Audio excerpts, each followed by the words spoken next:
Hello friends, Gautami பேசுகிறேங்க. எல்லோரும் எப்படி இருக்கீங்க?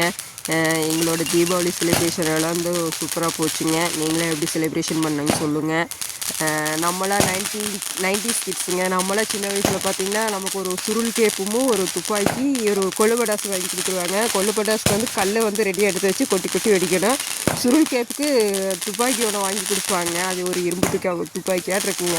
அதில் வச்சு பட்டு பட்டுன்னு வெடிக்கணுங்க. அவ்வளோதாங்க நம்மளுக்கு தெரிஞ்சதெல்லாம் சீனி வெடி, அவ்வளோதாங்க. இப்போலாம் பார்த்திங்கன்னா கலராக வந்துருச்சுங்க. என்னமோ காருங்கிறாங்க, அப்புறம் ட்ரெயின் சவுண்டில் புசுவாங்க, அப்புறம் ட்ரோனில் எல்லாமே வச்சுங்க. தம்பிக்காக சூப்பராக இருந்துச்சுங்க. நல்லா என்ஜாய் பண்ணுங்க.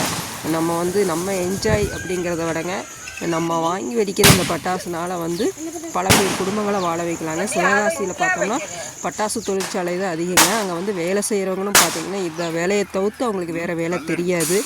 அதனால் அவங்களுக்காக நம்ம வந்து அந்த ஒரு நாள் வந்து நம்ம பட்டாசு நம்மளால் முடிஞ்சதாக வாங்கி வெடிக்கலாங்க.